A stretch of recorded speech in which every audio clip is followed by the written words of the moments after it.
A lot of this isn't going to make sense to you, and I'm sorry about that. I'm just going to start at the beginning, with the house.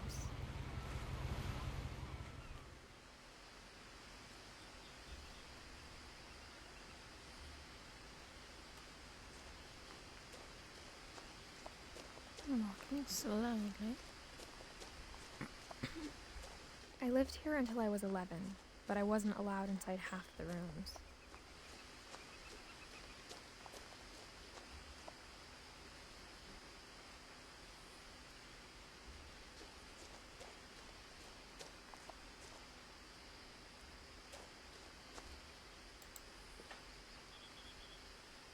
Inside the mailbox were bills from 7 years ago, marked urgent, open immediately.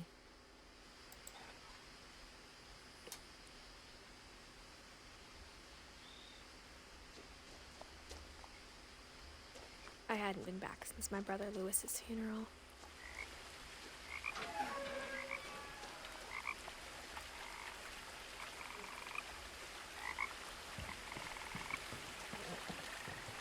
In her will, my mother left me a key, but didn't tell me what it unlocked. Maybe she thought I'd know. Or she thought that the mystery would be enough to bring me back.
No one had driven this way in a long time, but I saw a few hoof prints.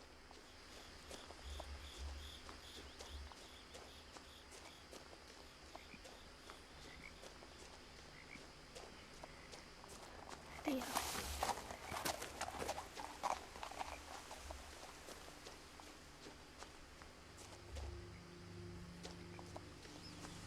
The truth is, even after I inherited the house, I never thought I'd come back to it.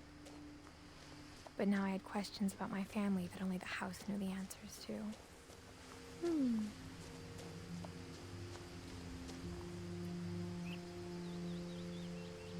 The house was exactly like I remembered it, the way I'd been dreaming about it.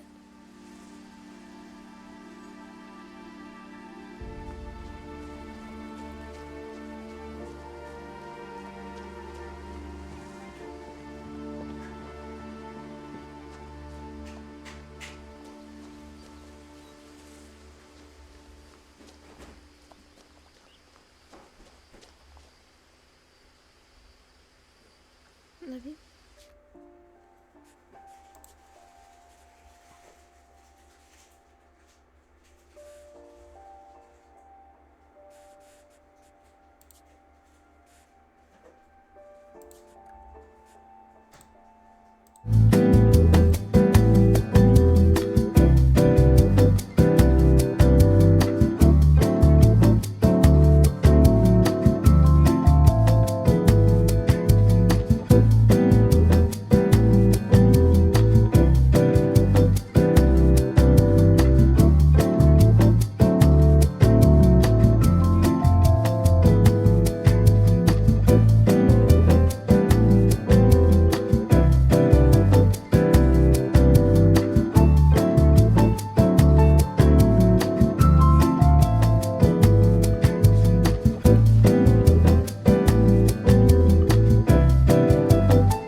As a child, the house made me uncomfortable in a way I couldn't put into words.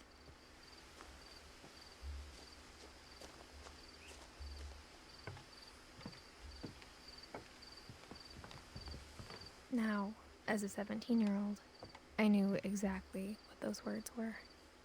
I was afraid of the house.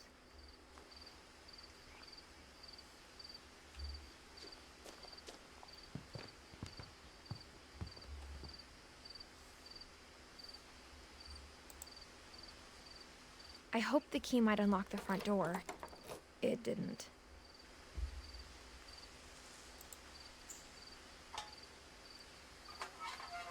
Looking in, I felt like the house itself had been waiting for me.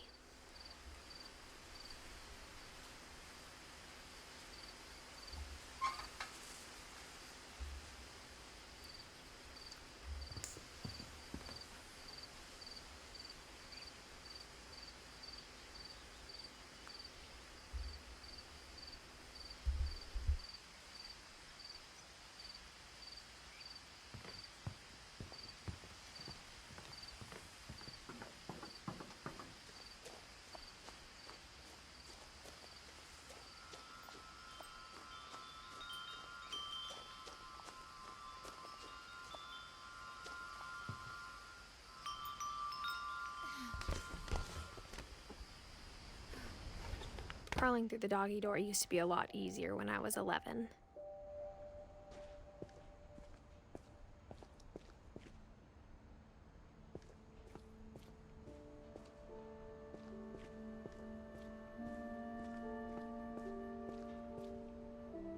The power had been turned off the night we left.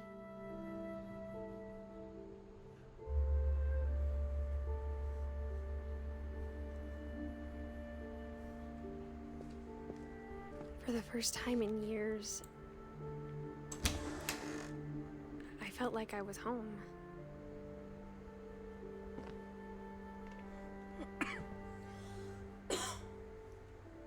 Excuse me.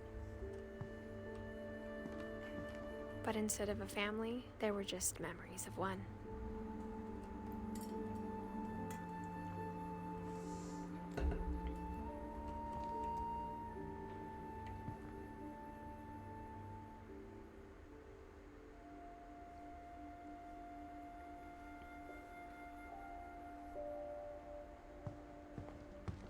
Like how only one restaurant would deliver to our house, so we had Chinese a lot.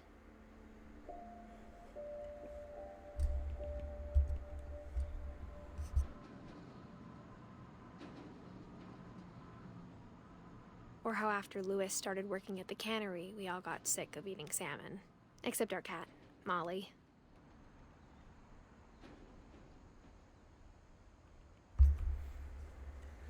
Howdy, rabbit.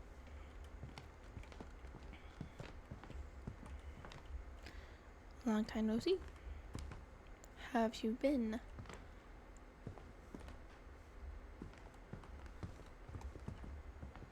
Nothing in the house looked abnormal.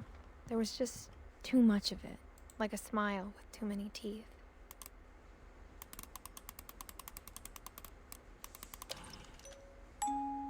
Great-Grandpa Sven built a music box for Barbara, along with the rest of the house. Mom always told me to stay out of the basement, so I wasn't too surprised when the key didn't fit.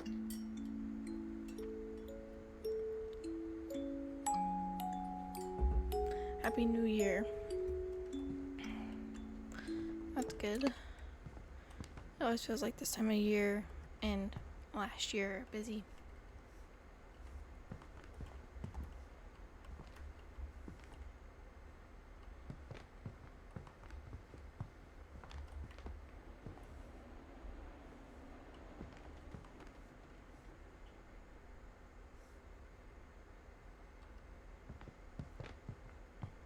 The table was still a wreck from the night we left.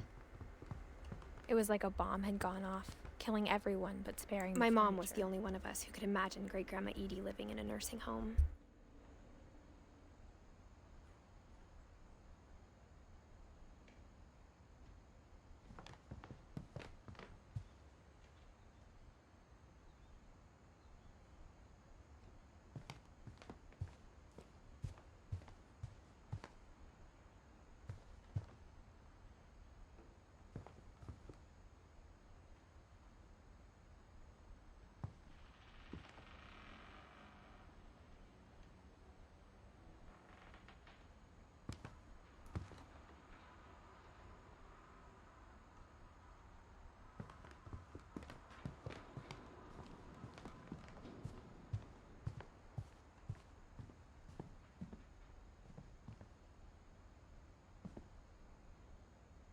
A lot of things got left behind in the whirlwind of that last night.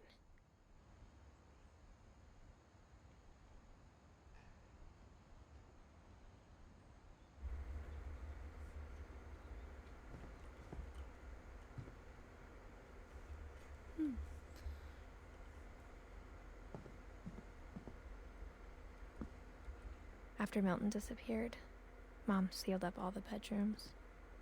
Then Edie retaliated and drilled peepholes.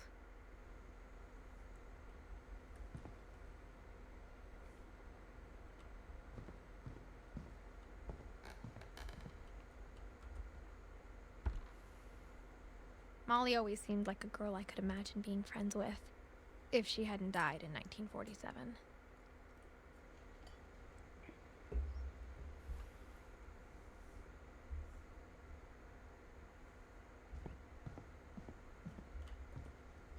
I spent a lot of time playing in Great Uncle Walter's room. Lewis told me there were secret passages, but I never believed him.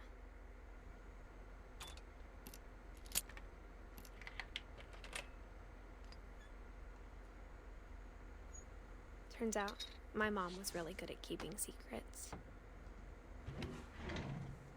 Now it was time to find out what my mom had been afraid of.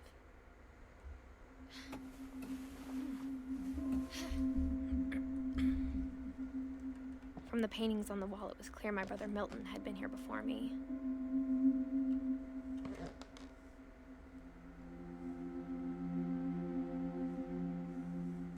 Reading this, maybe it sounds like I had a plan, but I had no idea what was behind that door.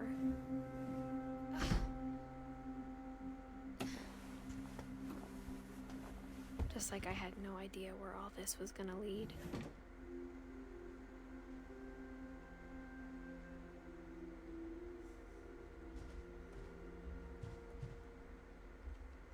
I grew up looking at Molly's room through the peephole.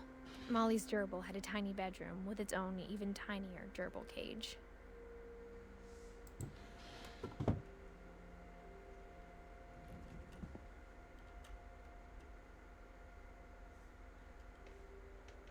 Being inside for the first time, I felt like I'd stepped behind a painting.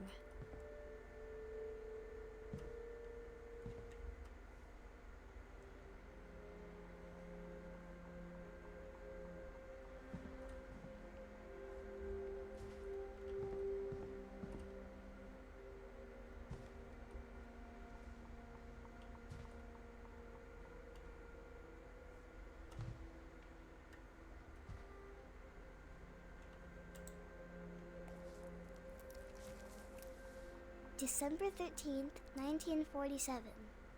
Dear Diary, I'll be gone soon, but I wanted to tell somebody about what's gonna happen. It started when Mom sent me to bed without dinner. I woke up and I was starving, so I looked around for something to eat. The gerbil food was dry, but I didn't mind it.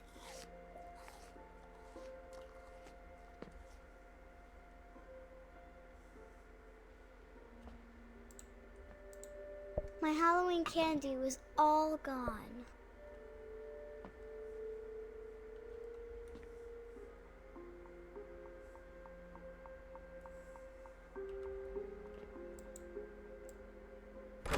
Mom, can I come out now? Sweetheart, it's late. Go to sleep.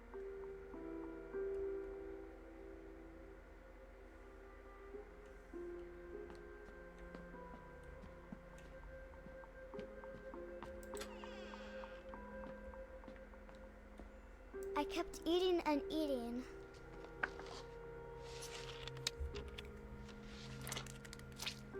My word. I don't think we should have done that. I ate a lot of things that night.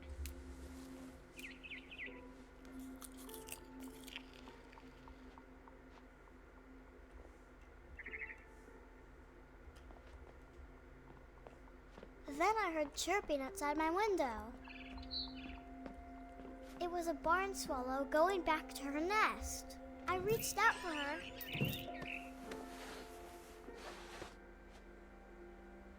And suddenly, I was a cat. What?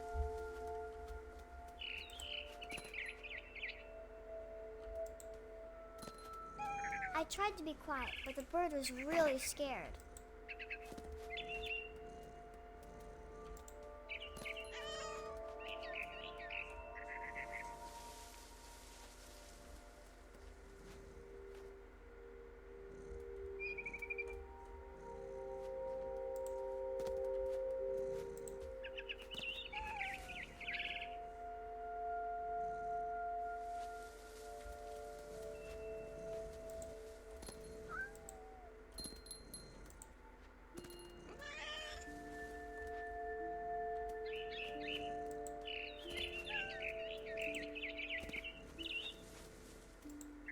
I jumped and I almost got her.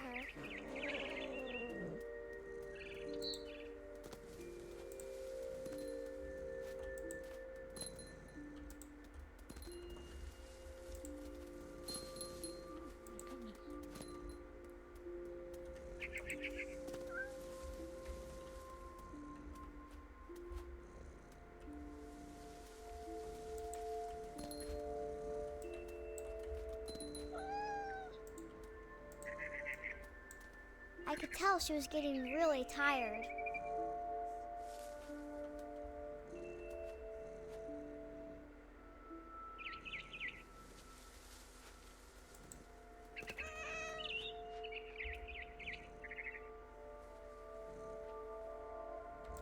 Now I was up in the big tree. I promised Dad I wouldn't climb it anymore. All I cared about was eating that mama bird. I gobbled her up. And suddenly, I was an owl. First, all I heard was the wind. Then I heard little teeth nibbling in the grass. Wow.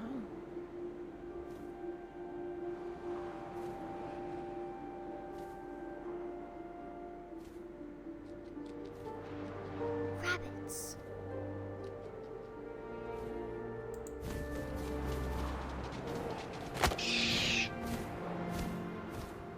I imagined his face looking up and seeing mine through my talons.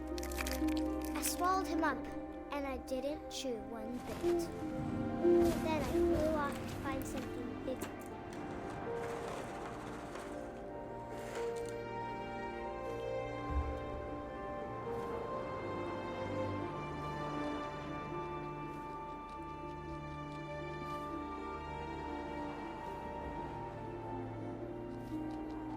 A mama rabbit.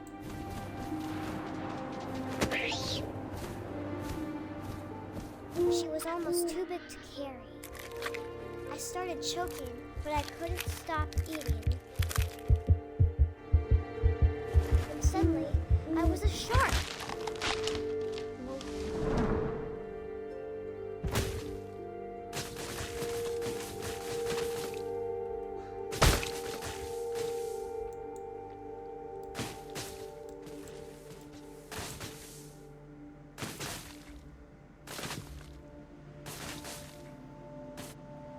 I rolled off a cliff and into the ocean. Now, I was hungrier than ever.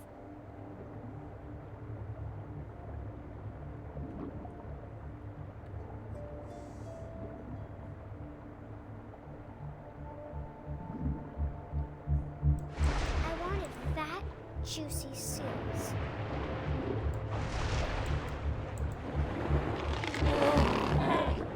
I tore off her flipper, and it tasted really good. This is dark. I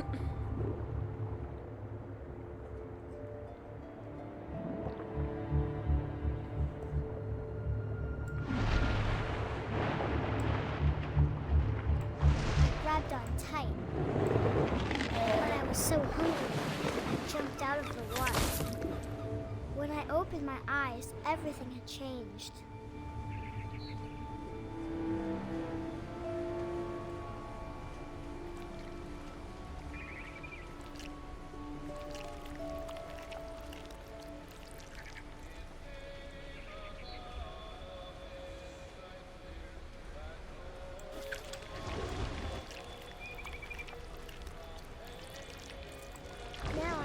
monster, and I smelled people everywhere.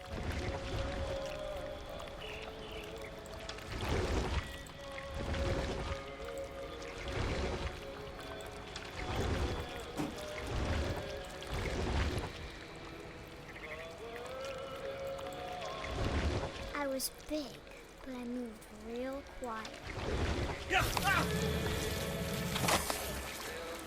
Girl needs to get checked out.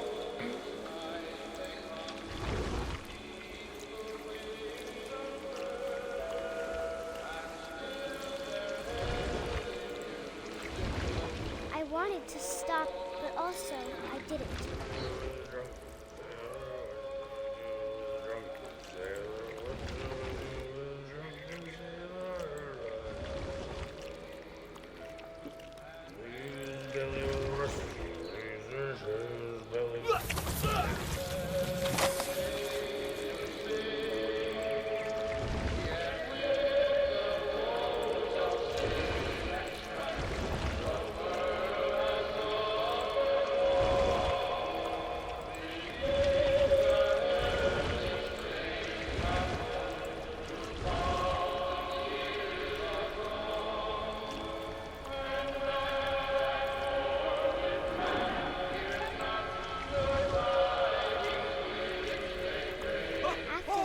Passenger, I was still hungry.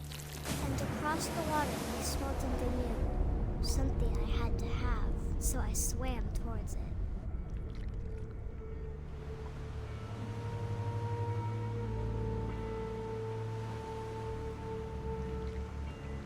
I slithered onto the sand, and the good smell went into an old pipe.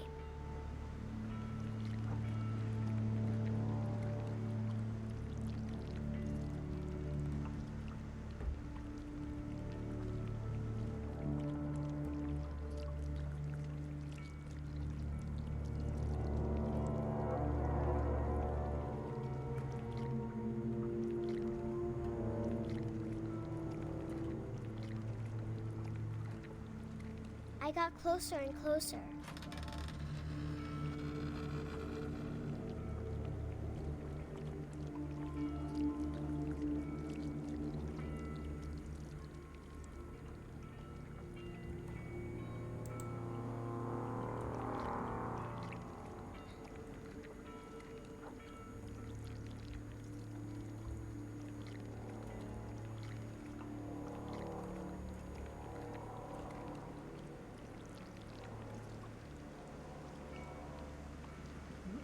I don't know what I'm supposed to do.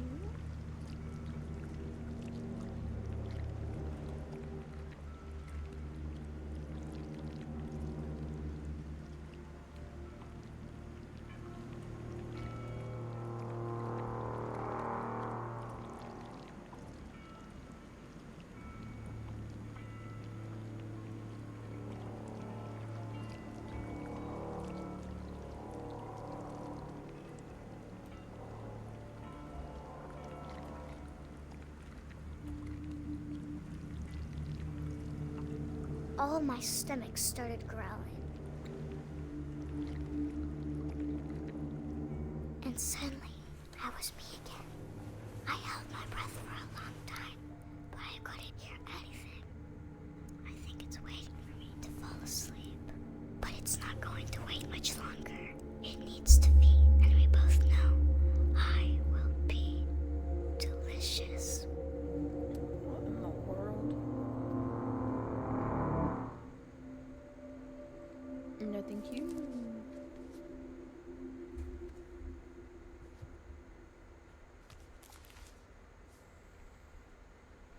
I'm not sure if I believed all of that, but I'm sure Edie would have.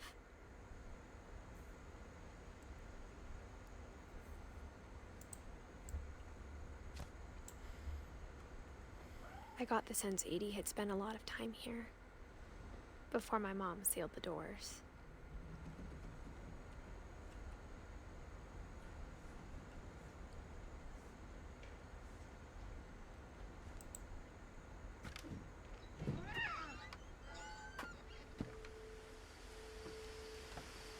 This will be obvious later, but my mom never told me any of these stories. Edie would have, but Mom didn't like bringing up the past.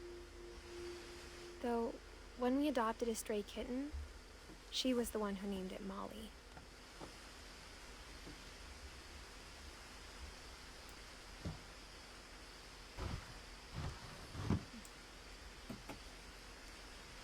I spent a lot of time in Great-Grandma Edie's room.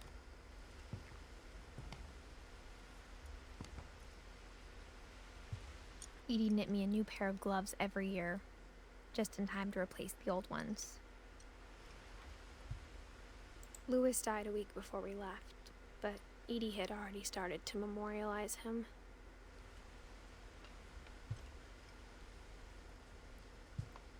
Her room was like a museum.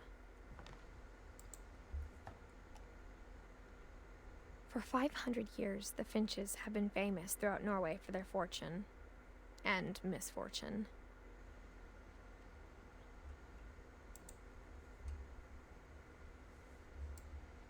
Odin Finch buries the latest victims of the family curse, his wife Ingeborg and their newborn son, Johan. On January 7th, 1937, he set sail with his family and his house, hoping to leave the curse behind. But 40-foot waves off the coast of Washington send the house and Odin to the bottom of the sea. Dang.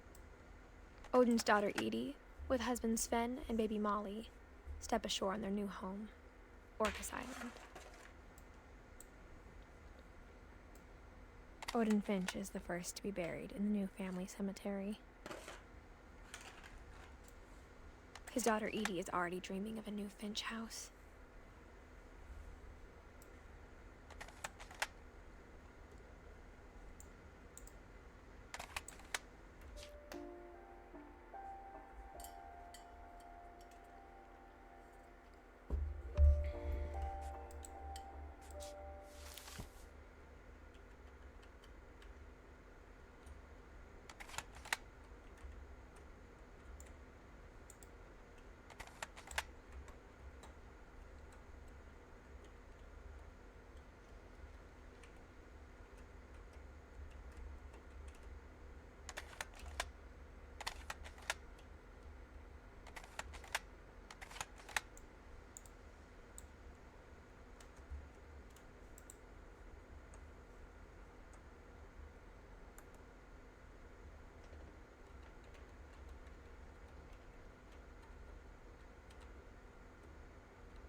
Come on. It doesn't want to let me out.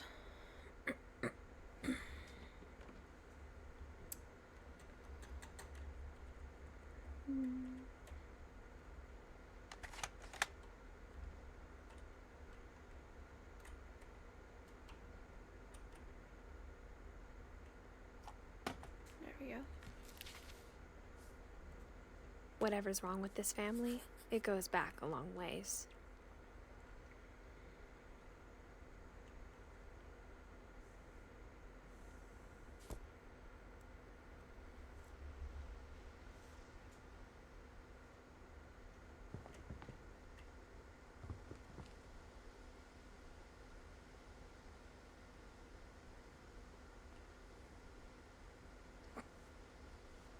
Excuse me.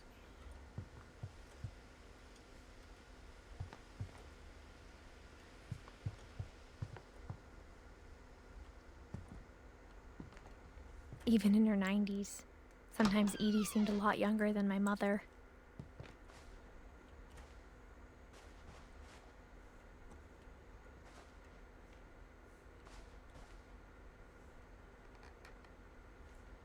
The only trace Grandpa Sam's first wife, Kay, left on the house was the pink bathroom.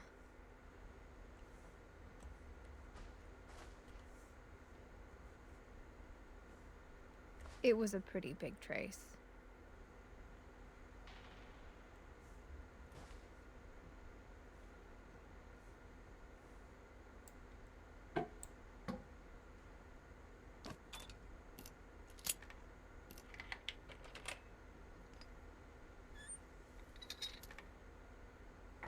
There's a secret in this bathroom. It's in the last place you would look. It isn't in the cupboard. It's hidden in this book.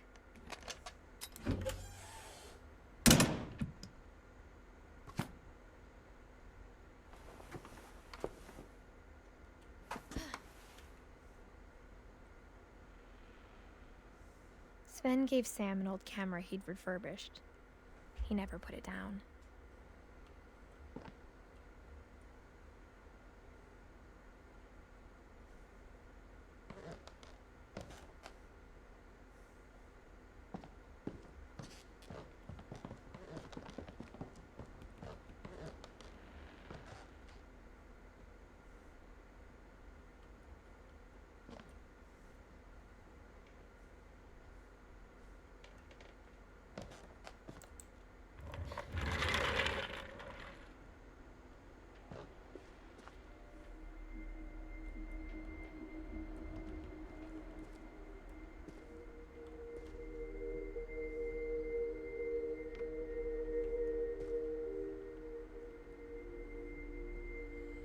Is it cool room?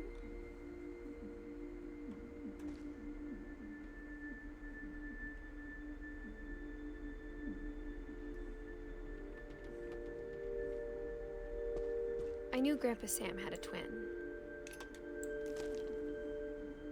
And that he never talked about him.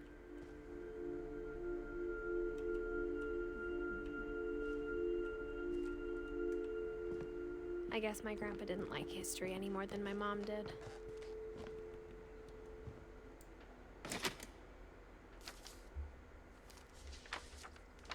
How I Want to Remember My Brother by Sam Finch.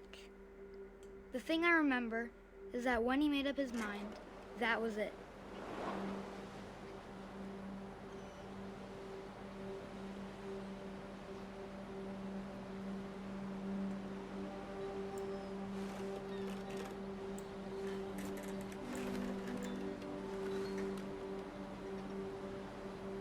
My brother said he'd die before he ate another mushroom, and he did. At Barbara's funeral, we swore we'd never be afraid again, and he wasn't. I think Calvin always wanted to fly.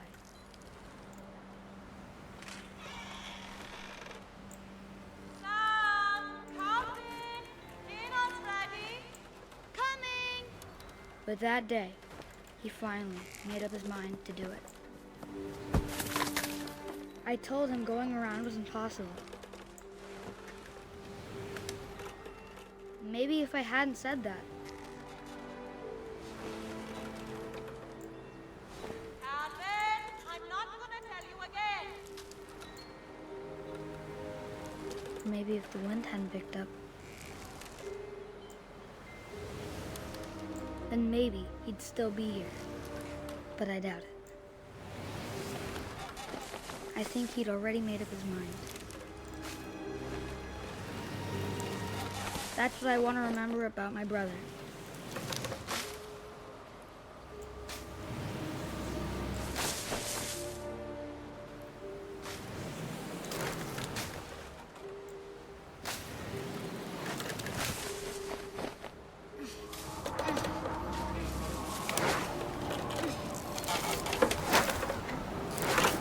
The day he made up his mind to fly.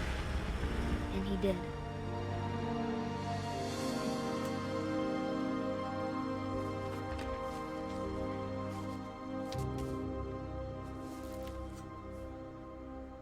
Calvin's story felt strangely familiar. When I was younger, I remember trying to do the exact same thing.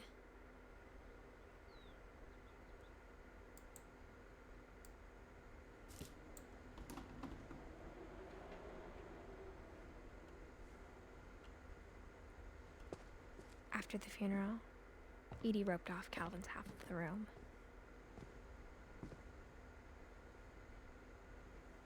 Mom said Grandpa Sam enlisted at 18 and never set foot in the room again.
The passages were a pretty tight fit.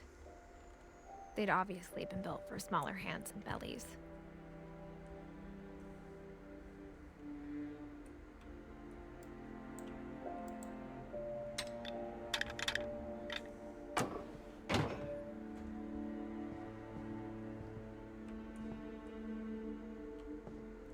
Whenever people ask me about my family, the first thing they always want to know about is Barbara.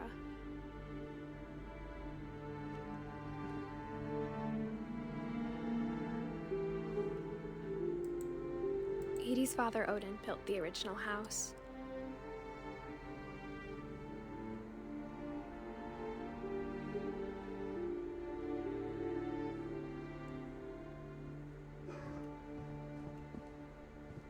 Mom must have locked the third floor stairs on the night we left.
Even the fireplace had a story. Edie told me the bricks came from the original house after it sank.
As a kid, I just assumed every house had peepholes and sealed rooms you weren't allowed inside of.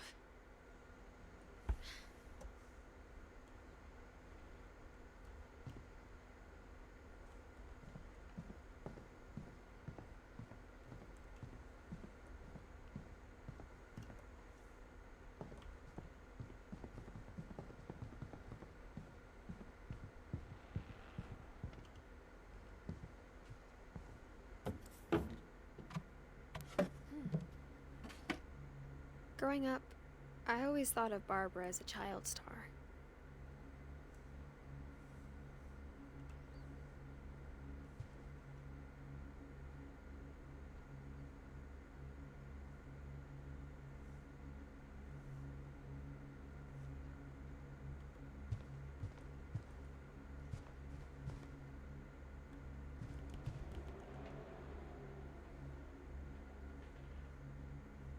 I never thought about how hard it must have been for her afterwards.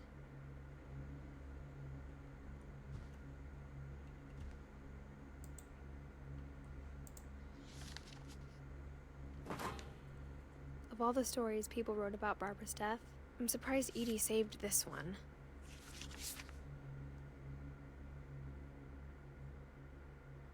Old Jack here with another ghastly tale inspired by America's most unfortunate family. I'm calling it The Surprise Ending of Barbara Finch. As a child star, Barbara was famous for her scream. Now at 16, she was all washed up. A has-been. But in a lucky break, she'd been asked to perform her signature scream at a local convention for monster movie fans. It was just the boost her career needed. Unfortunately, her scream hadn't aged well. Getting better. I think you just need the right motivation. Her biggest fan and current boyfriend, Rick, was about to demonstrate when... Now that was a great scream. It was Barbara's father, Sven. He'd slipped into a table saw and had to be rushed to the emergency room. So Barbara got stuck babysitting her youngest brother, Walter. Her convention comeback was cancelled. Okay, I'm hearing frustration, but I'm not hearing terror. What if I tried... A gang of hoodlums in Halloween masks have been terrorizing Orcas Island tonight. Police are urging residents to... That came from the basement. You're right! Also, I loved your delivery on that. Why is your basement door locked? Because my dad likes making puzzles and secret passages. There's a key hidden in the music box. The secret is to keep winding and winding until finally the key pops out. Thanks, babe. I'll be back in a sec. 20 minutes later, Rick hadn't returned. So Barbara went to look for him, right on cue. She reached for the music box.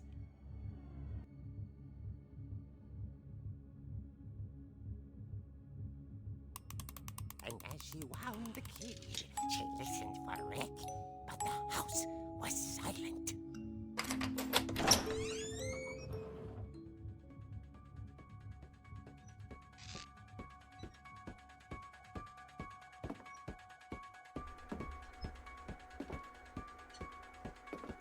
She found Rick's crutch and imagined the worst.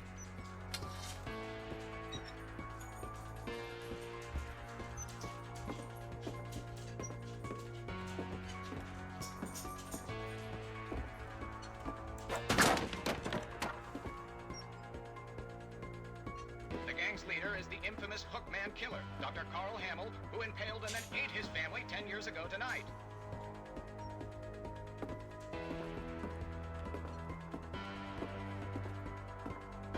The old fridge rattled and grew still. Oh dear!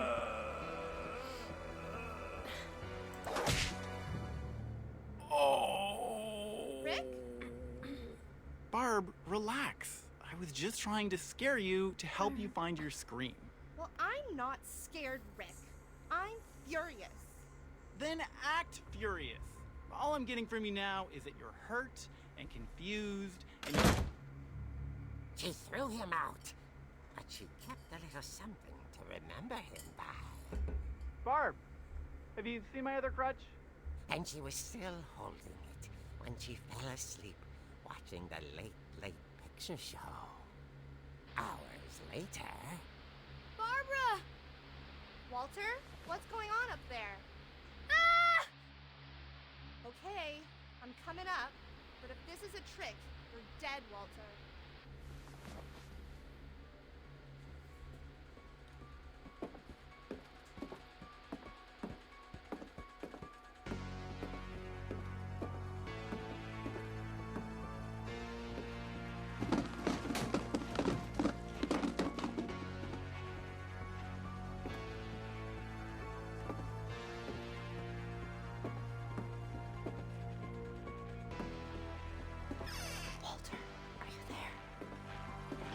Walter had vanished, but his bedside radio was still on.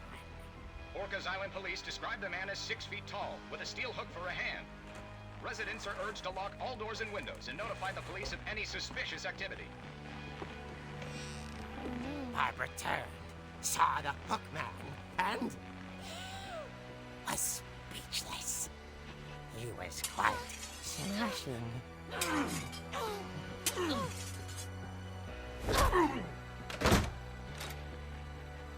And he realized he couldn't get enough of Barbara.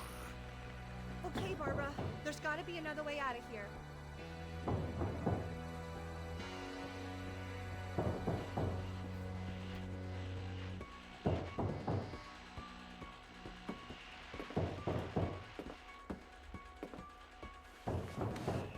That night, she played her part beautifully.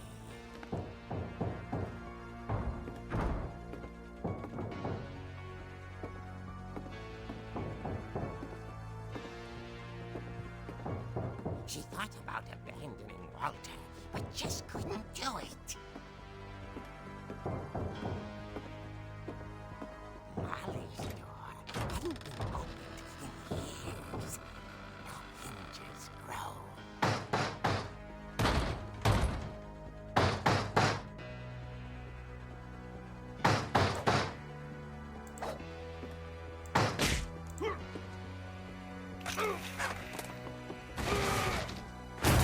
He wasn't moving, but she sensed the story might not be over yet.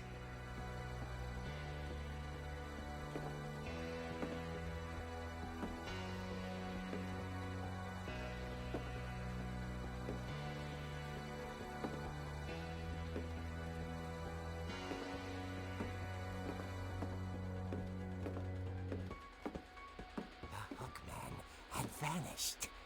She listened for his breathing, but all she heard was...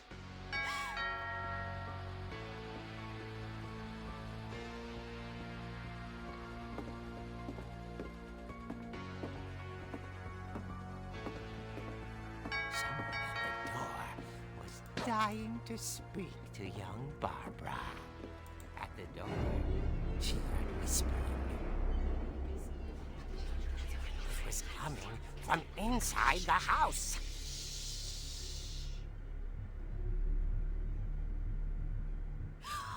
Oh dear. The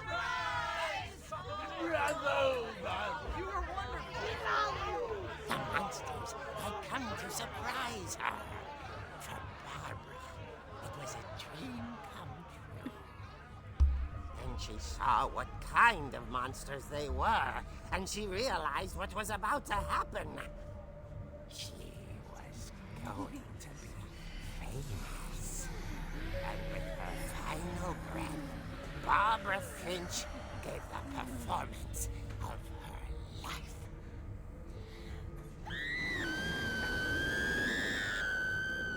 I wasn't there myself, but I hear Barbara was magnificent. she had a taste for stardom. But unfortunately, so did her fans. Of course, the police blamed it all on poor Rick, who disappeared the same night. And little Walter, hiding under his bed the whole time. He took it all pretty hard, but that's another story. As for Barbara, tucked inside the music box is all they ever found of her. Her ear. Now that's what I call a real eerie tale.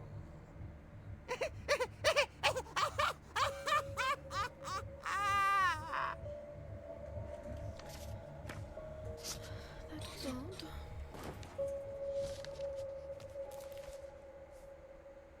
Edie told me all Barbara wanted was to be remembered, as absurd as that comic was. Maybe what Edie saw was a happy ending.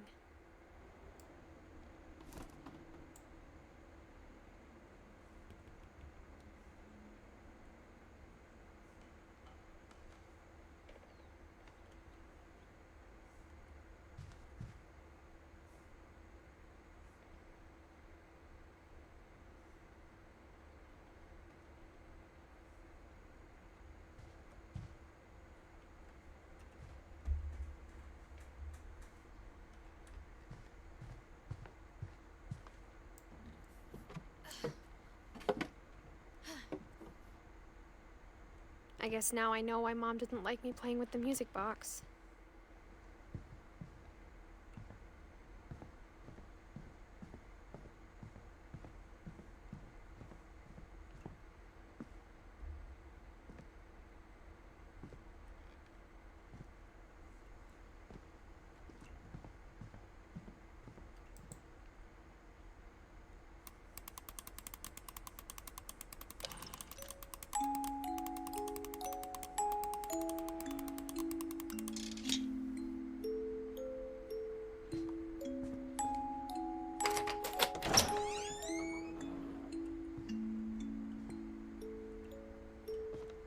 I love basements.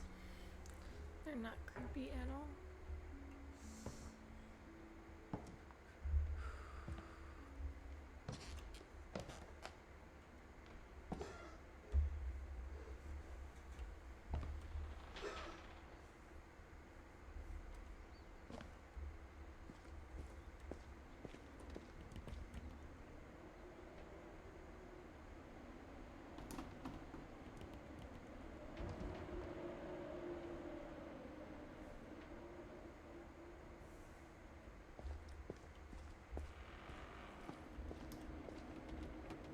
Mom said the basement was off limits, unless I wanted another tetanus shot.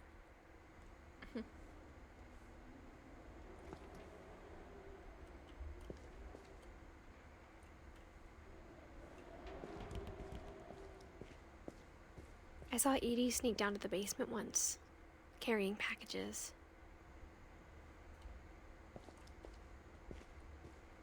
I thought maybe she was hiding presents.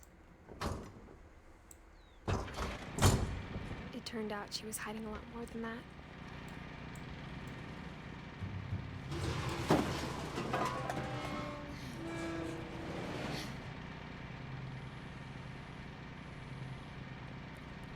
I remember asking Mom once about where Walter had gone. She said after Barbara died, he got as far away as he could. If there's a pattern in all these stories, I think it's that none of us has gotten very far.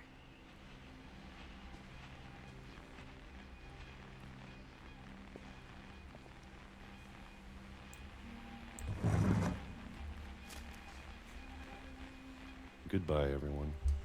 I can't believe I've been down here for 30 years.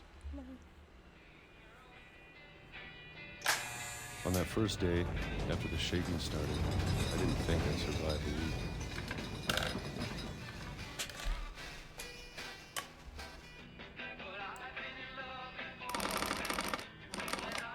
But after a few days, I settled into a routine. That's what kept me sane. Having a schedule, living for today. I always expected to be dead tomorrow. But if you wait long enough, you get used to anything.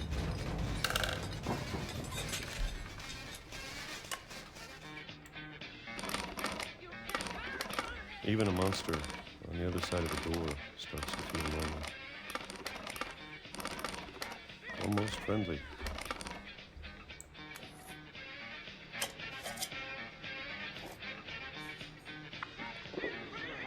And then one day, everything just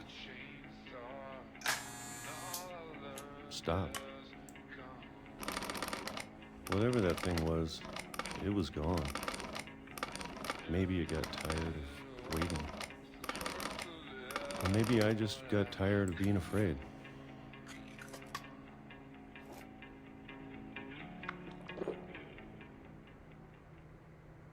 It's been a week now, the longest in 30 years. I'm done waiting. I have to leave. Well, I still can.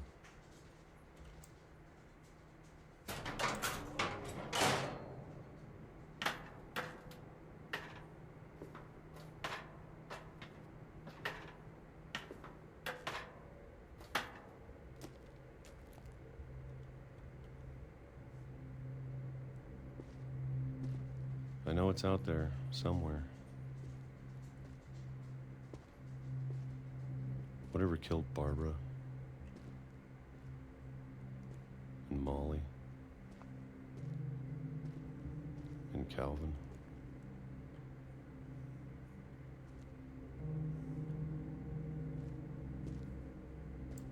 Maybe this is all a mistake. But I need to stop living the same day, even if it kills me.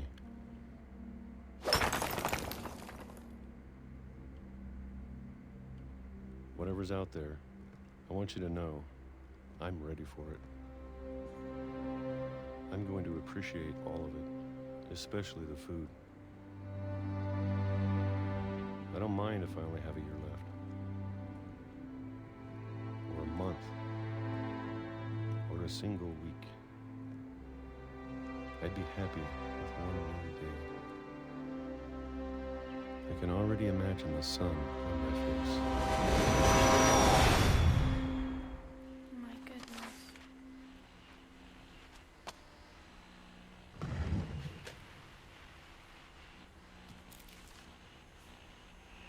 Walter died when I was 6.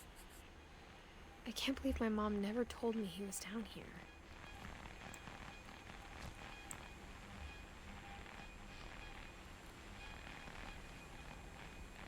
I'm sure my mom was trying to protect me.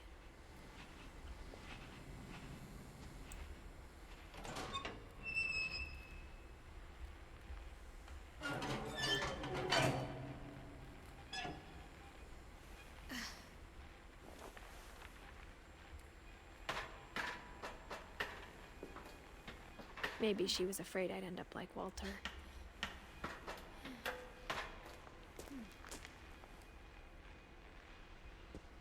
But if she never told me about an uncle under the house, I can only imagine what else she was hiding.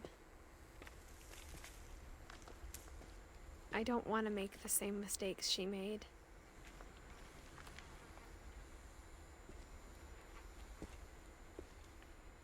Trying to bury something that's still alive.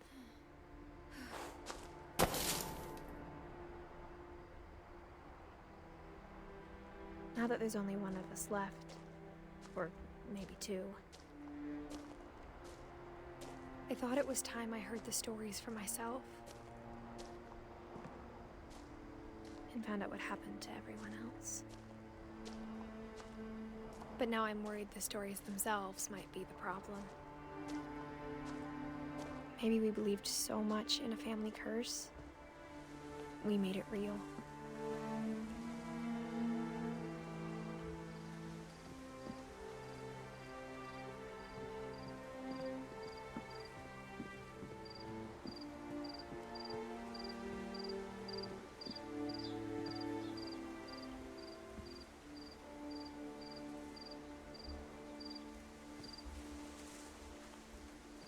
don't know if I should even be writing this.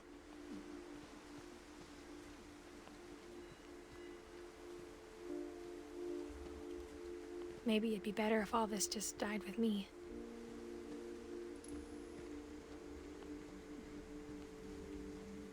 But I thought you should know about your family.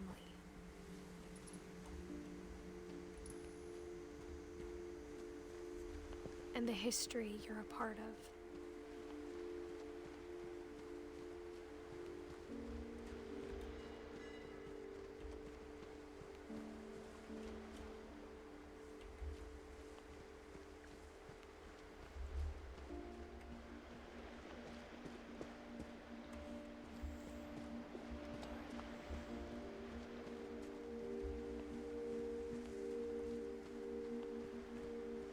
Though to be honest, I feel as lost as you probably do right now.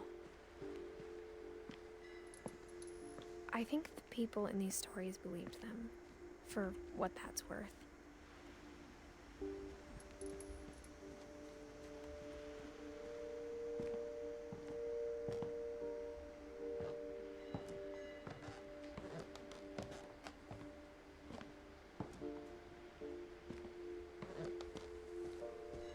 And when you look at the house, that history of imagination and stubbornness and madness, any of it seems possible.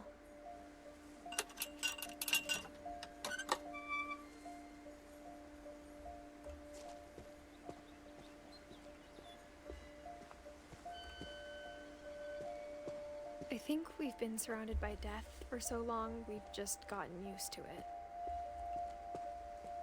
What kind of family finishes building a cemetery before starting the house?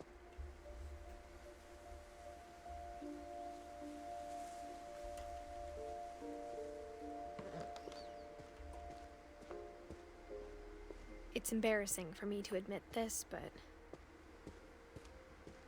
the pet cemetery made me more uncomfortable than the human one. 3 of the gerbils were mine, and 2 had been my fault.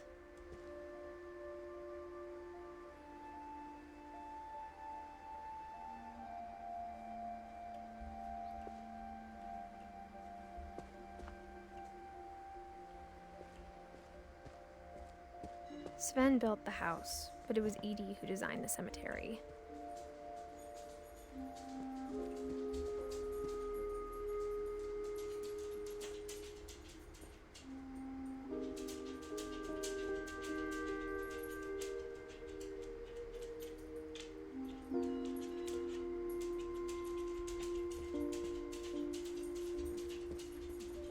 I'm sure Odin's monument had been Edie's idea. My mom was always trying to move on, but for Edie, the past never went away.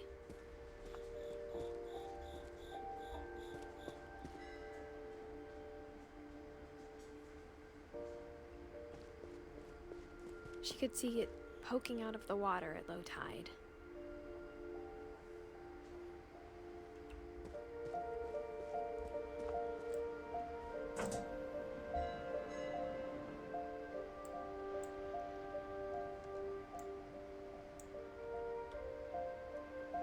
Edie said she dreamed about the old house every night.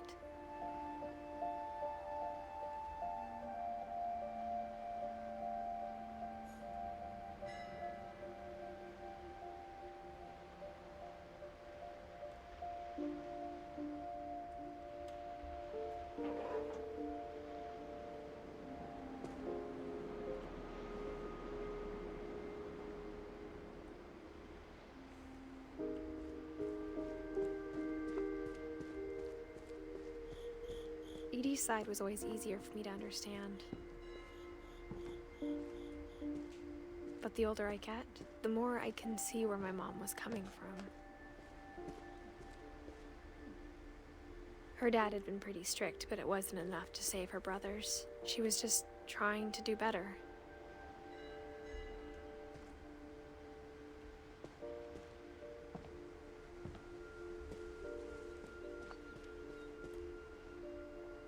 She lost 2 of her brothers, just like I did. I get why she tried so hard to protect us.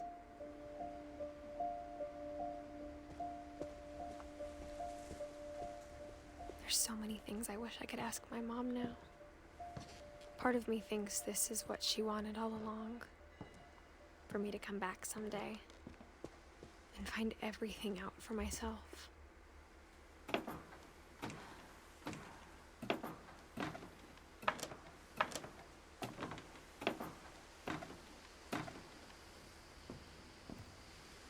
But looking back on it now,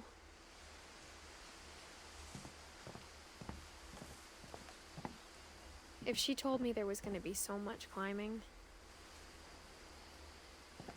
I never would have come when I was 22 weeks pregnant.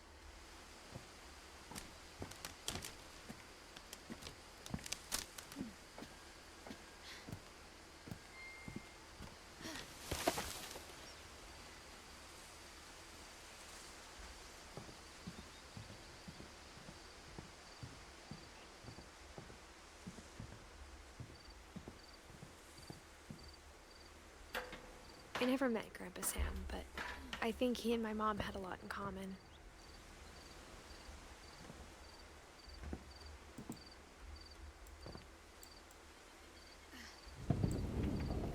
They were both pretty intense.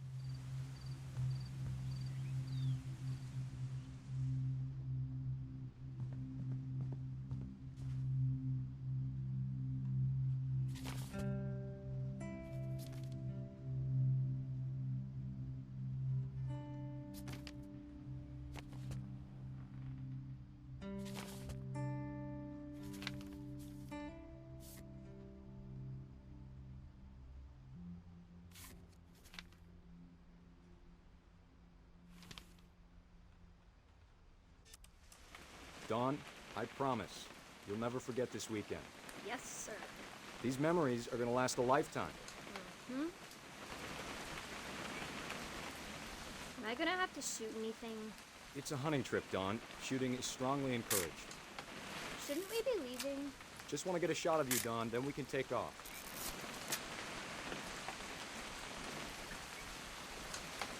What? Perfect. It's gonna rain the whole weekend, isn't it?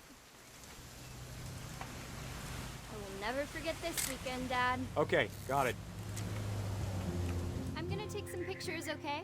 Just be careful. The camera's older than you are.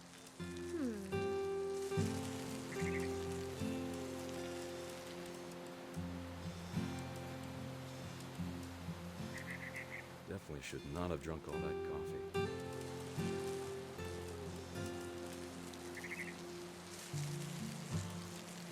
Hey! That's a keeper. Nothing quite like being outside. I'm just saying, I'm not always gonna be here, Dawn. You'll need to remember this stuff, if you want to survive. I'll be fine, Dad. You know who else thought he was gonna be fine? Some guy who died. Dawn, I'm being serious. I know, Dad. You're always serious.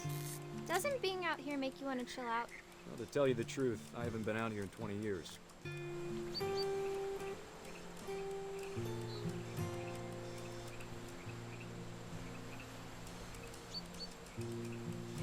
Last time I was with my brother Calvin. Man, that was a great trip. Your grandpa Sven taught us how to fish, how to build a fire. We found an old logging trail. There were deer everywhere. I bet if I could remember where that trail was, we'd spot a buck for you in no time. Dawn, don't you think you could find something more interesting to photograph? Give me a minute to check the map.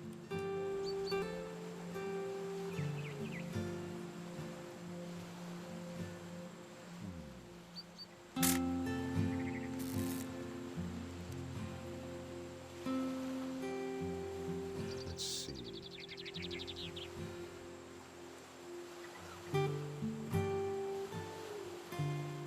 Maybe.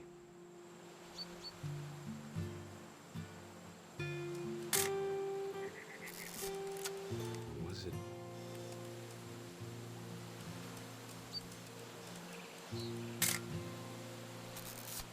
Could have been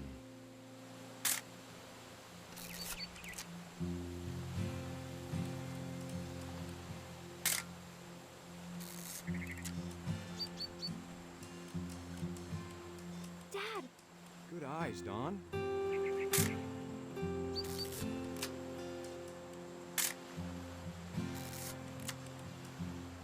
Before you take the shot, let me get a picture of it.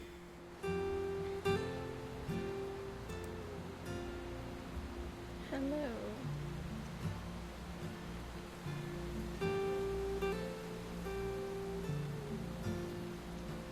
Dad, I... Just breathe. Let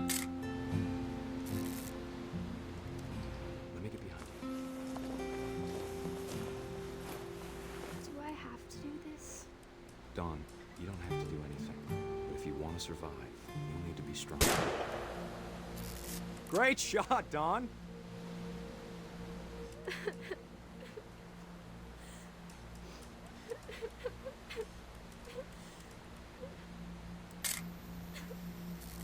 I'm proud of you, Don. Always remember that, okay?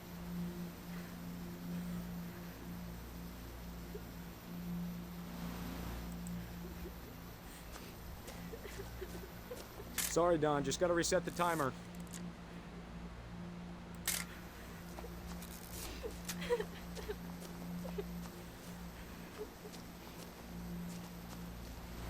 Dad, it's twitching.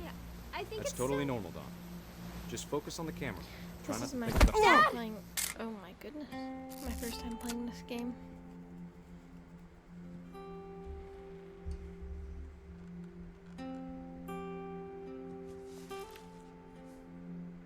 Of all these stories, that's the one I wish most that my mom had told me.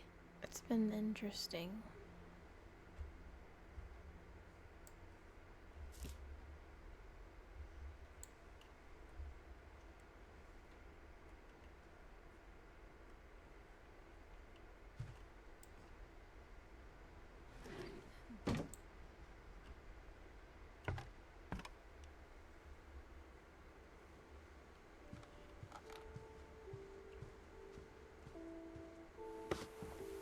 After Sam died, my mom and Edie got really close.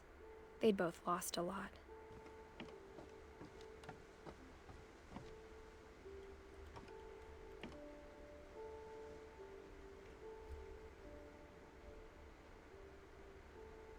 Give me 1 second.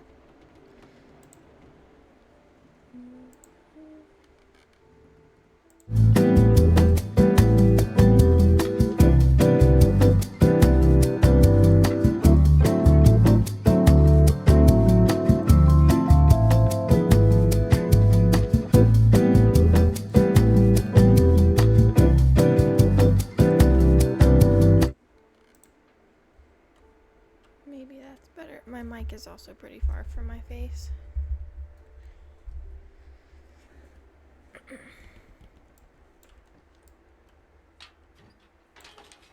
I've kind of been in the game pretty hardcore.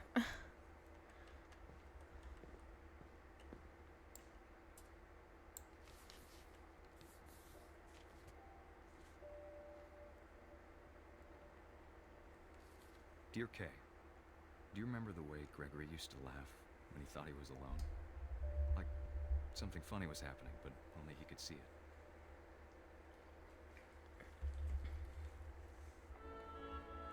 I think he saw things the rest of us don't.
about the world he saw.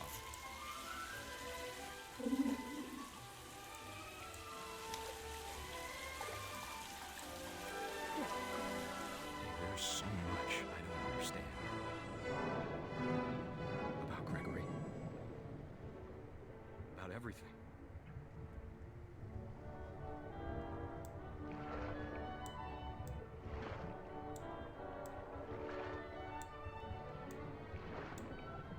But I know what happened wasn't your fault.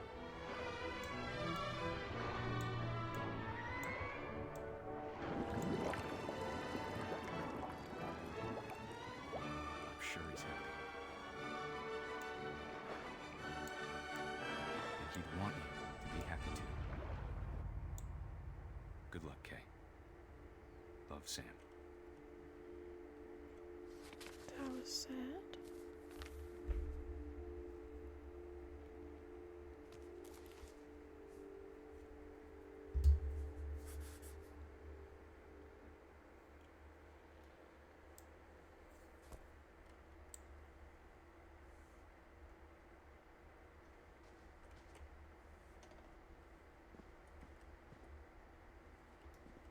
I can't imagine my mom ever writing poetry, and yet A poem for Gus, who always said the wedding was a bad idea. Our father never hit us kids, at least not very hard, before the day my brother said with teenage disregard that he'd be dead before he'd see a wedding in our yard.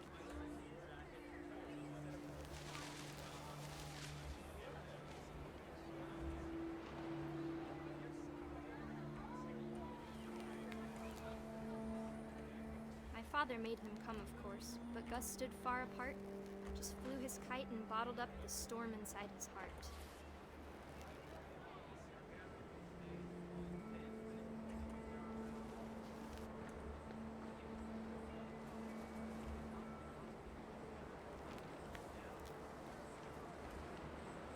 I tried to talk him out of it, but though he'd never met me, "We don't need a stepmom," were the words that I now pronounce you husband and wife. You may kiss the bride.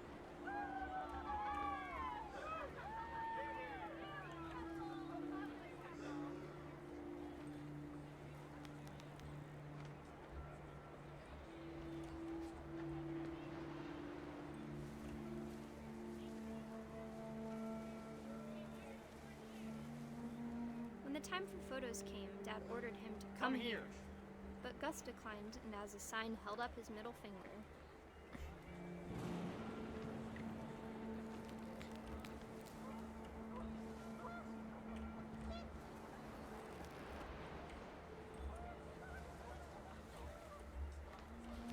The wind picked up, and panicked geese appeared and quickly went. But all the humans did that day was go inside the tent.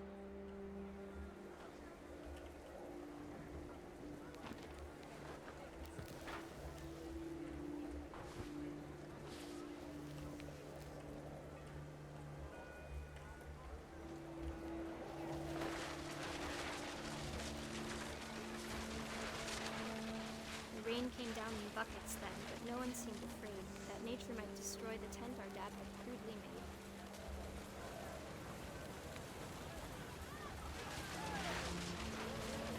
The thunder sounded much too close and full of angry power. But all my father said to us was, "Make the music louder."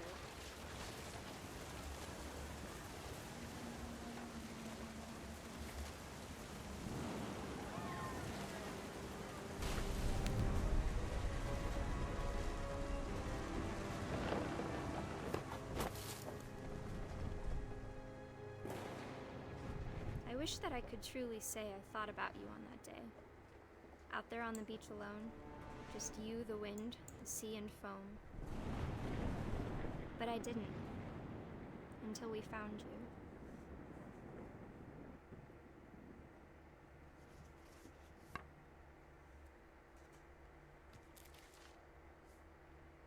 she never talked about him, but Mom told me once if I was a boy, they were going to name me Gus.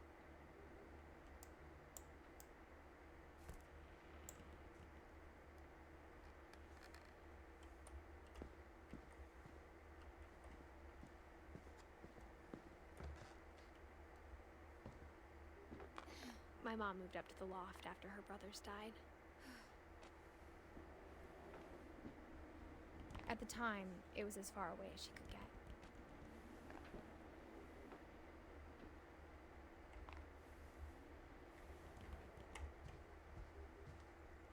She spent a summer building houses in Calcutta, where she met my dad, Sanjay.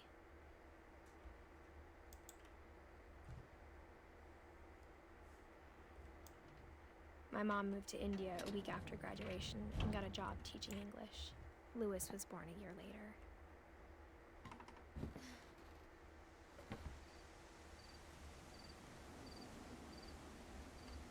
When my dad died, I don't think Mom knew where else to go. I'm sure Edie was happy to have her back.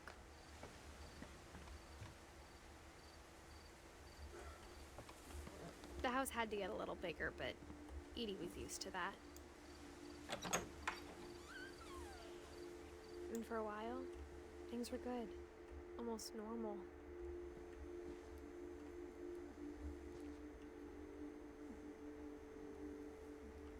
But it didn't last. The beginning of the end was Milton's 10th birthday, when Edie gave him a castle.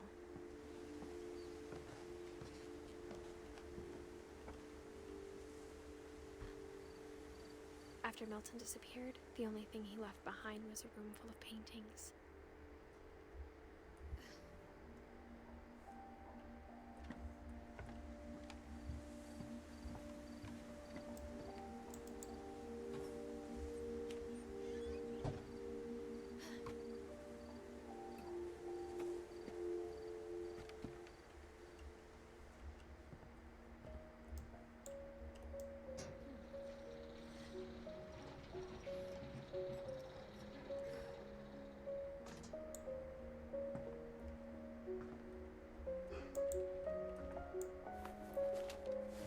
Milton Finch in The Magic Paintbrush.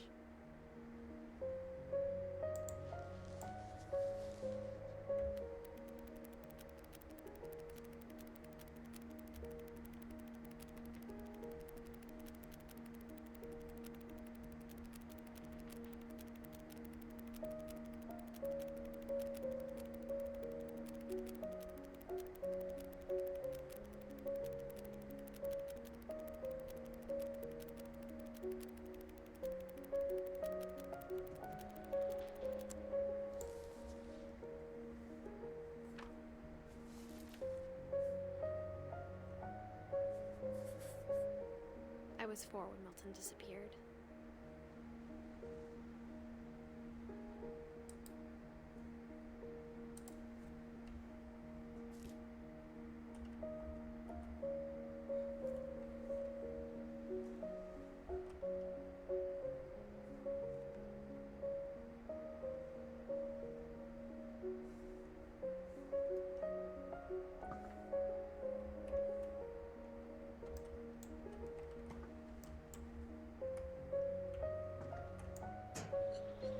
Mom spent months searching for my brother. Then she sealed the doors.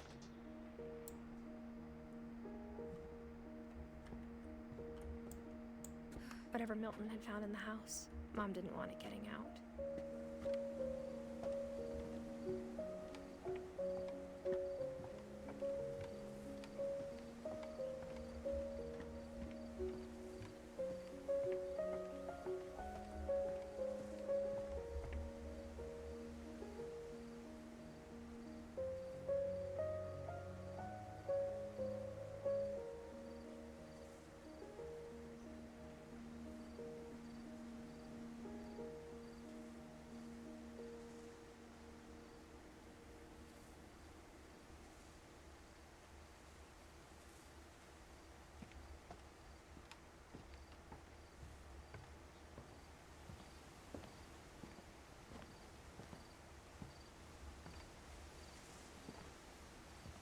Mom definitely blamed Edie, but I think Louis blamed himself.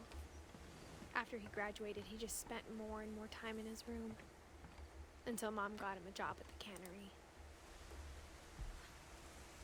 Everyone always told me to stay out of Louis's room, except Louis.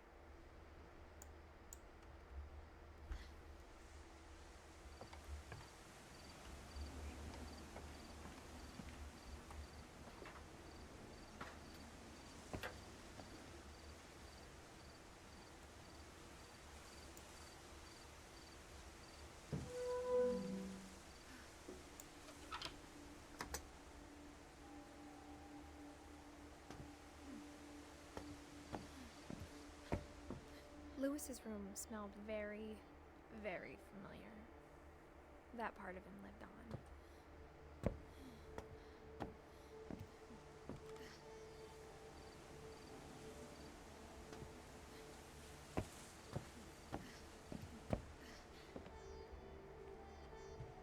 Lewis and I spent a lot of time playing games together, but he was surprisingly bad at them. He died a lot.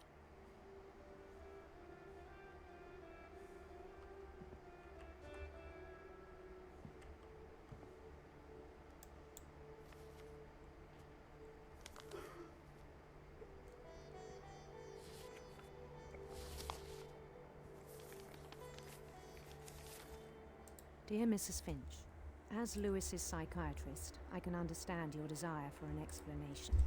As I see it, the trouble began in January, shortly after we convinced your son to seek treatment for substance abuse. Newly sober, I believe Lewis first noticed the monotony of his daily life.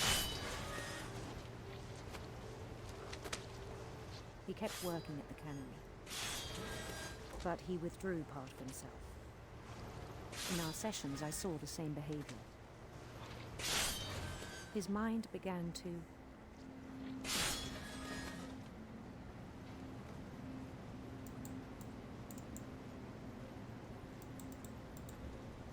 wander. I asked him to describe it. He said he started small, imagining a labyrinth. He'd feel his way about. Then something moved. Bats. And toads.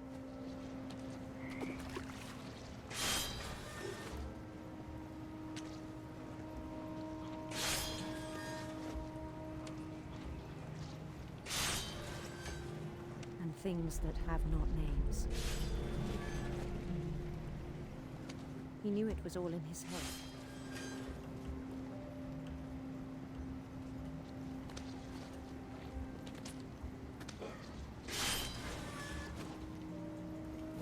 But he took it very seriously.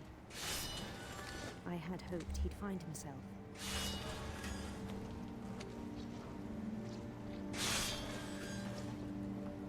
But he found something more.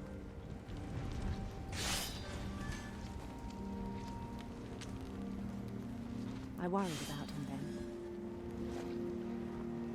Daydreaming at the cannery.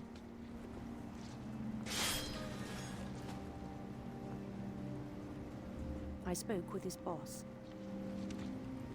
But he said Lewis had become a model employee. Methodical, tireless, focused.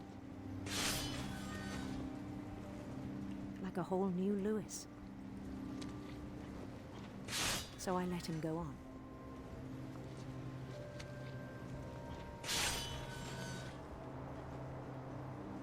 I even encouraged him. It seemed very promising at first.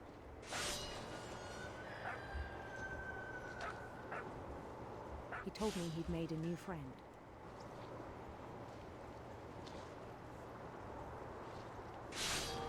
On the edge of a city he named Lewis Topia. He built the city up slowly, brick by brick. Then he made musicians.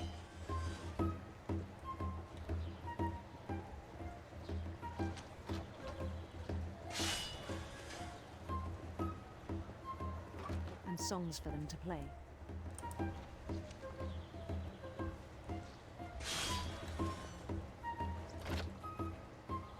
He talked about starting a band. And he was always humming something. Every day his imagination grew stronger.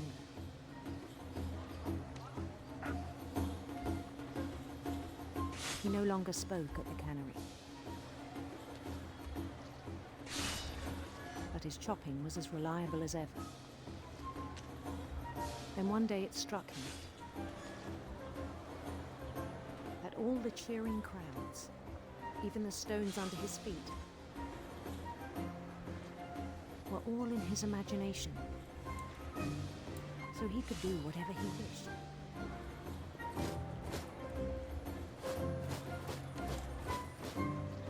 He held an election for mayor, and he won. They begged him to stay, but his mind was already wandering. It became a game for him.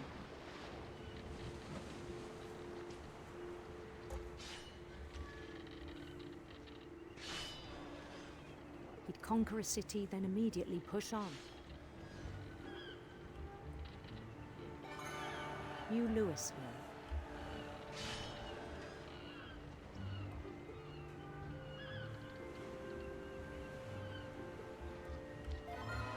St. Louis. He started drifting away from our reality.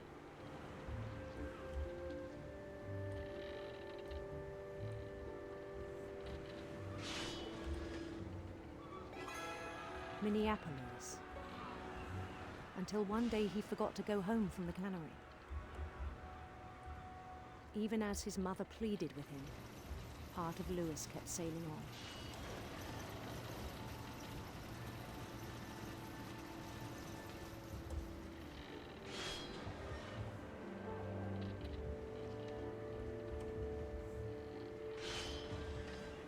In Louisburg, he heard rumors of a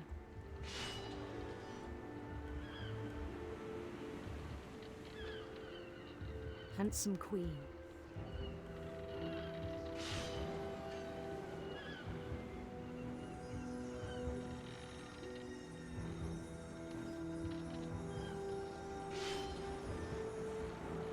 The queen was on her own quest for sinister serpents.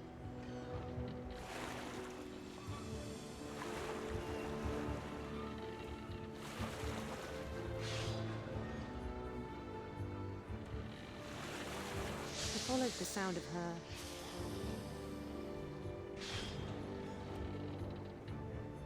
silver harp.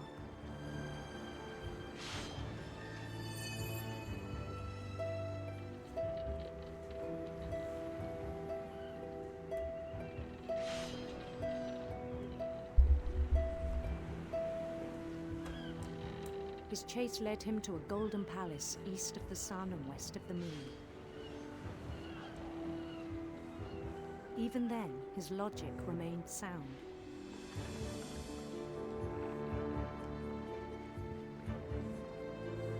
He knew the world was all in his imagination.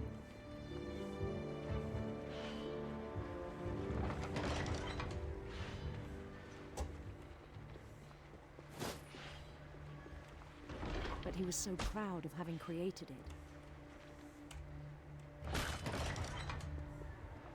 In his own eyes, he'd become something greater than a king.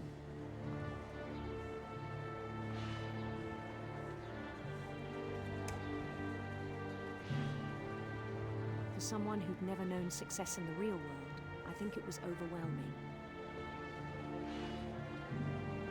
And then it struck him that the real Louis was not the one chopping salmon, but the one climbing the steps of a golden palace.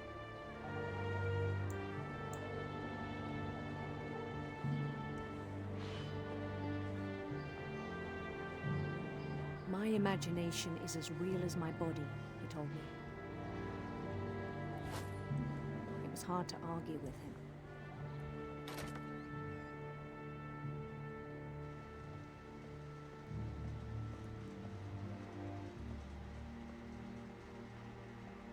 He began to forget the world we know.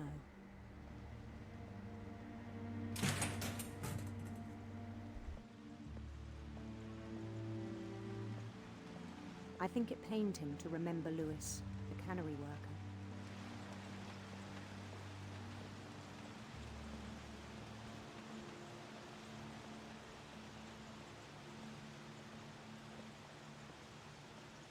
He began to despise the man with a royal contempt.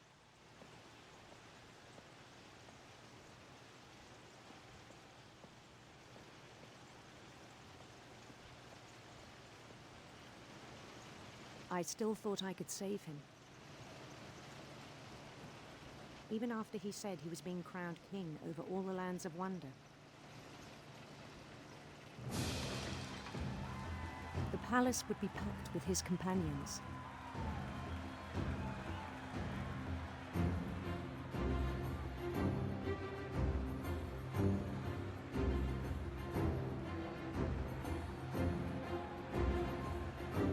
Including the wise Calico who'd insisted on advising him.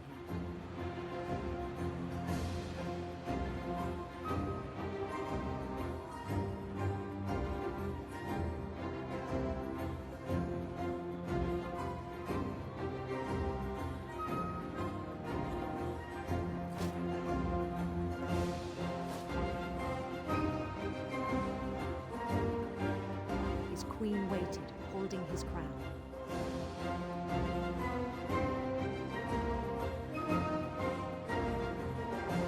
There was only one thing left to do.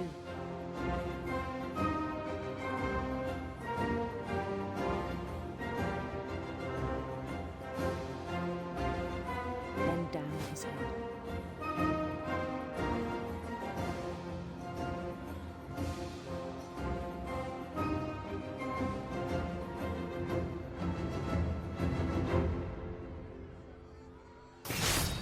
And the rest I think you know.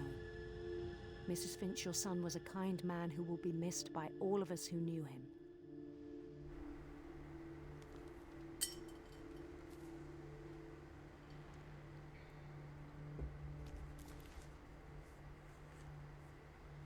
My brother was really cool. I wish you could have met him.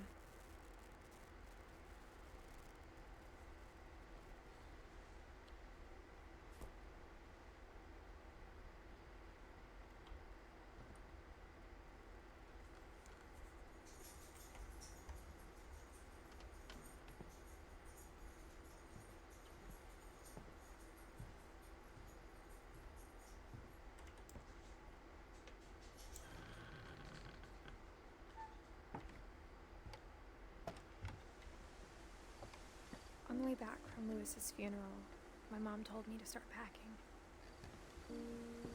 She waited until the day before we left to tell Edie. I'm not sure if she wanted to make it easier or harder.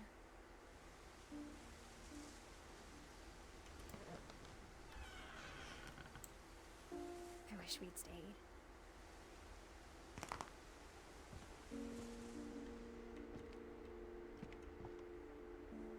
But I understand why we left.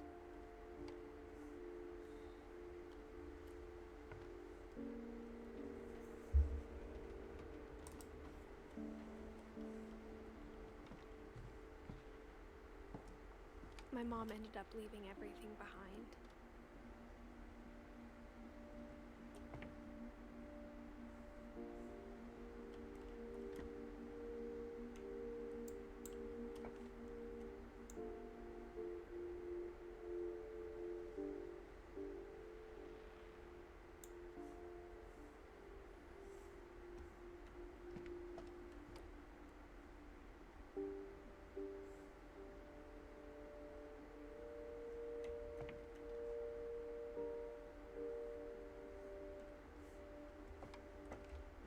What happened that night had been coming for a long time. Maybe it should have come sooner.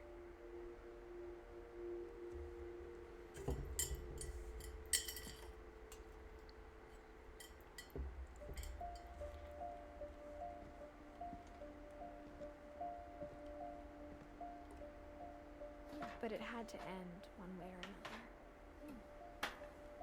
All that's left now was to tell you about that last night.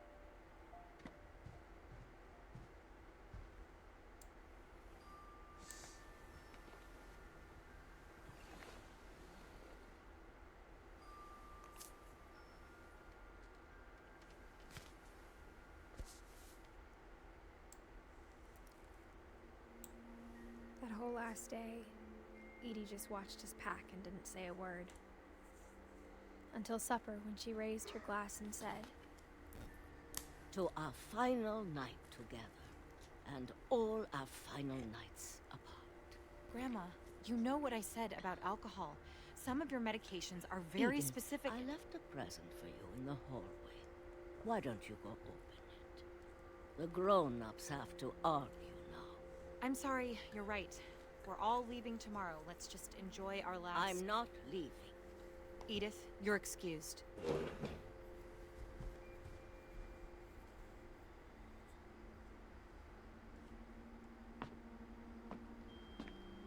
The power had been shut off that morning, but Edie always had plenty of candles. When my mom said the library, I don't think she knew about the other entrance. Or that Edie had a key to it.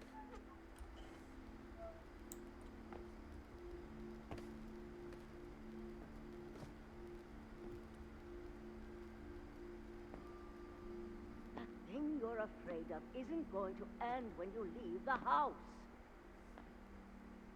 Edith has a right to know these stories. My children are dead because of your stories. I think it's best if Edith and I leave tonight.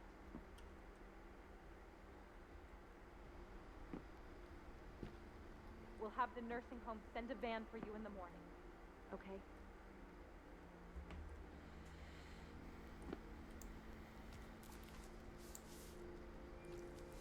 Dear Edith, there's so many stories I wish I could tell you, but there's only time for one.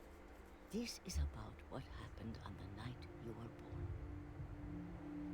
That night, the tide went way, way out.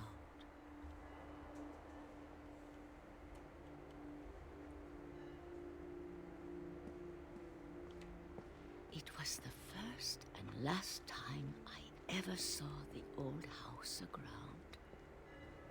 There'd been an earthquake out in the middle of the ocean. They called it the lowest tide in 1,000 years. God, it smelled awful. You know, I've seen that house every day of my life.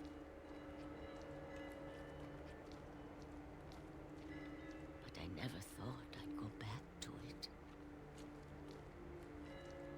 When the fog rolled in, I lost my way.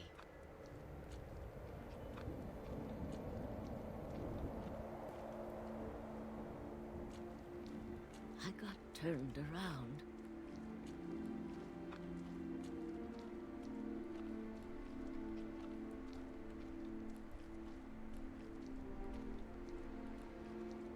For a while, I wandered. I started seeing things.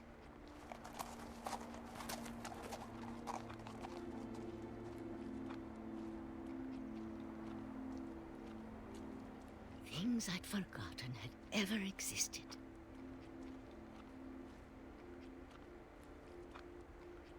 But when I saw them, they felt like old friends. That night, a lot of things came back to me. Or maybe I came back to them. How are you?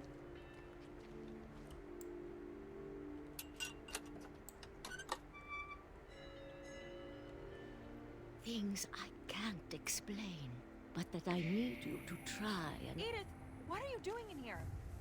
It's mine. Edith! Mom, you're gonna rip it! Let go! I kicked and screamed, but Mom dragged me to the car.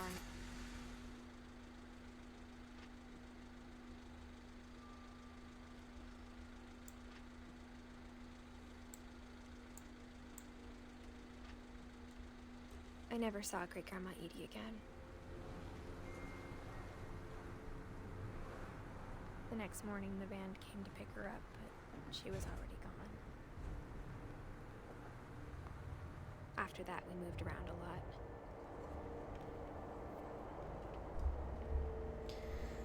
I'm doing good. This is my first time playing this game. I just bought it We both tried to make the best of it. yesterday. And it's been pretty interesting so far. I like it.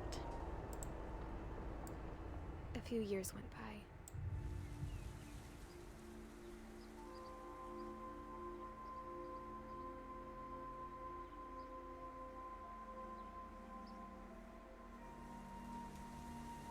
mom didn't like to talk about it. But she started getting sick a lot. The rest happened pretty quickly.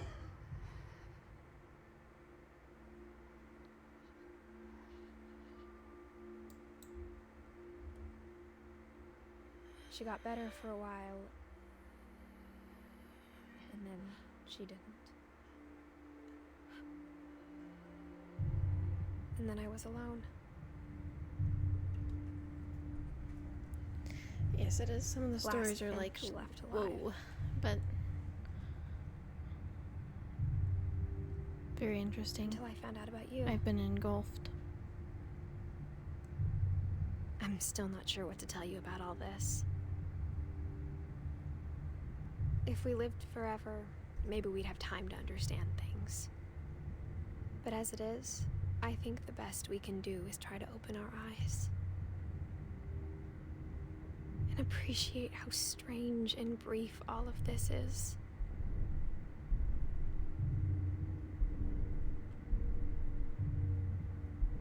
This journal was supposed to be for you. But now I hope you'll never see it. I just That wanna one meet threw me you off. and tell you all these stories myself. Homegirl's hungry. But I guess if you're reading this now, things didn't work out that way.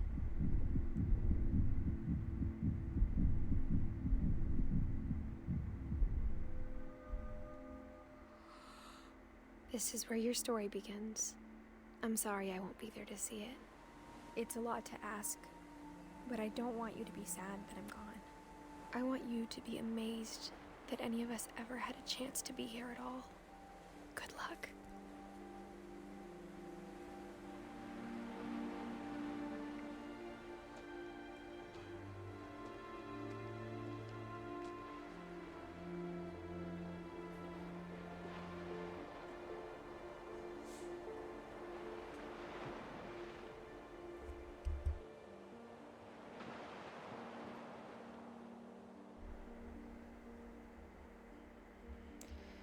What?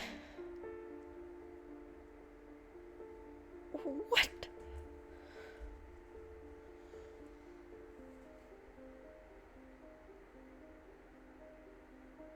What?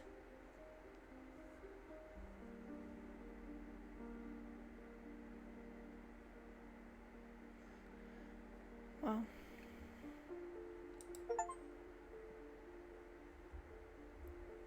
Wow.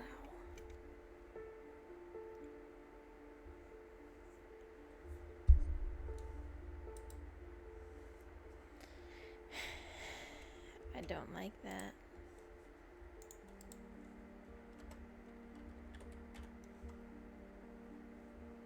I was too emotionally invested.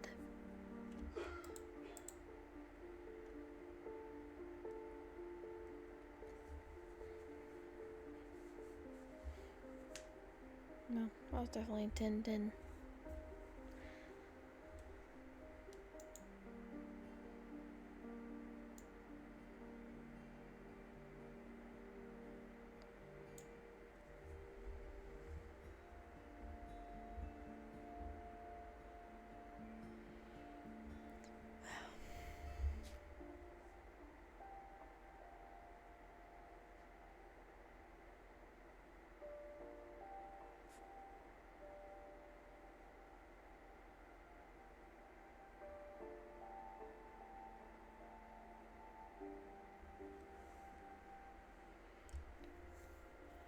Holy guacamole.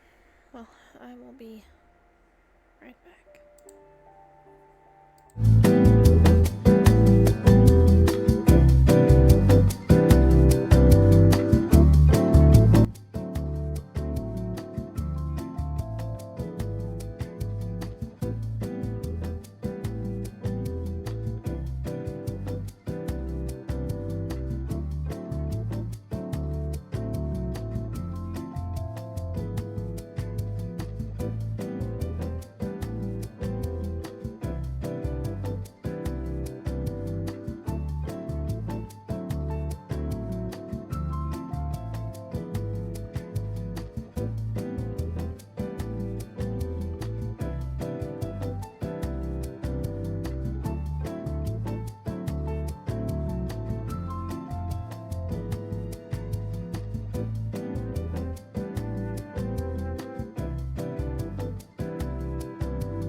That was harder than it should have been for no reason, but I've decided I'm going to get off. That was a fun game. I was mentally really into it. I'm not ready for it to end. That was only 2 hours of gameplay, so bummer. But I'll play it again because it was fun. I'm gonna get off here and eat some skitty. Thanks to everyone who watched and commented and followed. I really appreciate it. It makes for a funner game. See you again soon. Have a good night. Thanks for watching.